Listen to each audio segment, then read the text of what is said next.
Welcome back to the channel. So here we are doing some final leveling with the skid steer, and we're laser leveling here. I have Kai, my daughter, that's out here telling me what to spread high and low. She actually accuses me of not listening and sometimes putting in too much aggregate. I was just looking here at this video and seeing how the clouds kind of go past. That's in time lapse. It's pretty fun. But that machine, that skid steer, is pretty fun to drive. The only thing about it is that you have to get used to the controls. To me, it was intuitively backwards, right being left and left being right. So plate compacting is the methods that's used to actually do a nice compact on the surface, and it has to be very, very flat. The reason that it has to be flat, if this was just laying concrete on top of the aggregate, it wouldn't have to be that exact, but when you are doing a radiant floor system and you have to put down foam board, in this case we're putting down 2-inch foam board,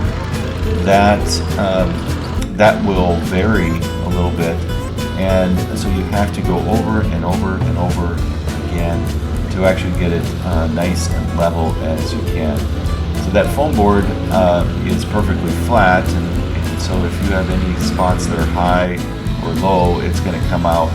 If it's too much, it'll actually crack the foam board, and you don't want that to happen as well, especially with all the weight of the concrete sitting on top of the foam board. If you think about it, that when we get ready to pour the concrete, that both the bottom and the sides are foam board. So this is actually a floating piece of concrete that we're putting in.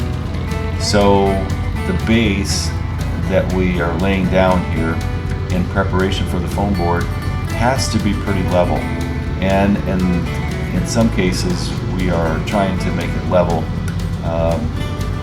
to within about 1/4 of an inch, and doing that with a laser, yes, you can get very accurate with the laser, but to scrape that around and then compact and then fill in areas is very tedious. What made us actually feel pretty good was the contractor said that we did a pretty good job, and better than some of the professional firms, and so that made us feel good. I think maybe he was just telling us that, but it's okay. So once again, this is a beautiful day, and we're just going back and forth. And Keenan is doing a really good job. He really liked to run the compactor, and which actually freed me up to look at some low spots and bring in some more 3/4 minus here and there and fill some spots.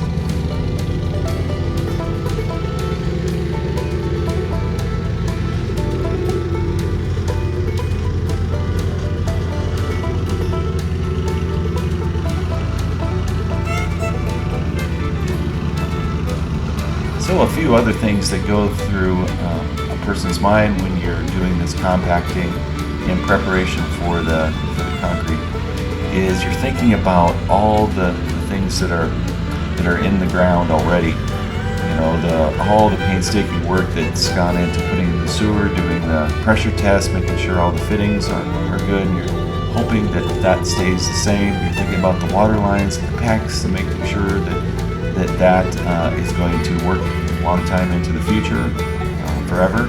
And then you're thinking about, wow, I wonder if I should be putting in extra conduits under this concrete, because it's sure hard to put it in after the fact. In fact, it's almost impossible. So we actually ran a couple extra conduits, a couple 2-inch conduits, one for a barbecue gas grill on the east side, and then another one just to have an extra one in the wall, in that 10-inch wall on the east side, and they go back to the mechanical room, and that's good assurance to know that we got some future expansion out to the east side, which is going to be a deck area. The other thing about this process is is really, screeding it and making sure that you're level, because we're about ready to start the foam boards, and that's an exciting part of this process.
So here we are, and we're finally at the stage where we're putting down foam board, and it actually goes down pretty quick with those big 4x8 sheets, and it goes right up against the skirt board. But you do have to slow down quite a bit when you get in the sewer lines and the gut lines. He's doing a great job. He's thinking about the dimensions and measuring the cutting. So it's a good process. Good afternoon and welcome home to Almost Home Ranch. So I have a lot to update everyone on. This has been a few days here where we've been trying to get materials up here with foam board, and I've had some trouble with Home Depot, and I have 59 boards, and we're out, so we only have enough for the house. But it's, as you can tell, it's another beautiful evening here. I want to show you what progress is on the house on the east side. East side wise, we have windows. Let's count them, shall we? 1, 2, 3, 4, 5, 6 windows, and that is going to be a patio door. So exciting times because we're making progress. We got the black siding on, which matches the black windows. And someday we'll put the accents on. You'll probably be wondering why we chose black.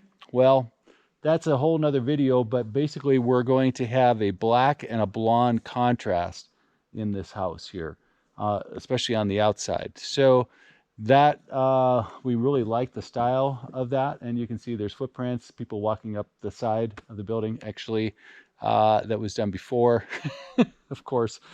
So what's new? Well, I'm not sure if I showed you this, but here's our septic tank, and here is the sewer coming out of the house. That is done and hooked up underneath, and that is a meeting of two worlds, which is awesome because there's a full clean out here, and there's another clean out somewhere in here, somewhere in there. So, and then this goes onto the house. So we are connected to sewer, which is a amazing thing. So that's on the outside. Let me show you what's going on the inside. So here's what we have happening here. So we've got this. We've got everything is compacted, and we have Kalen lifting sheets. And we have our foam boards down, which are R10. And then we have our first runs here for our radiant floor heat. And so, say hi, Keenan. Hi. Oh wait. Wait. First.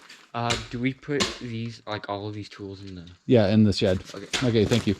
So our first run, and the thing about the radiant floor on the loops here, we're running them every 12 inches, thereabout. Yeah, and you can't exceed 300 feet on the loops. So once you get close to 300 feet, you got to head home, and that's what we've done here. So it's a good thing there's footage on each cable or on the oxygen barrier PEX, so we can see exactly what the distance is.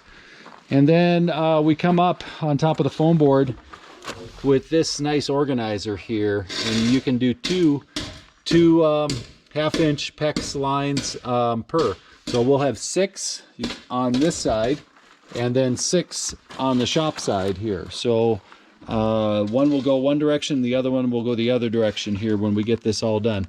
So this here's our utility room. It's shaping up. So we have the water manifold here. We'll have the radiant floor heat right here, and that will go into the manifold, and then we'll have manifold 1 and manifold 2, and then electrical panel right beside that. So that is starting to take shape quite a bit. So pretty exciting times getting down these boards here are a little challenging because yeah, everything has to be cut out, so it all takes time.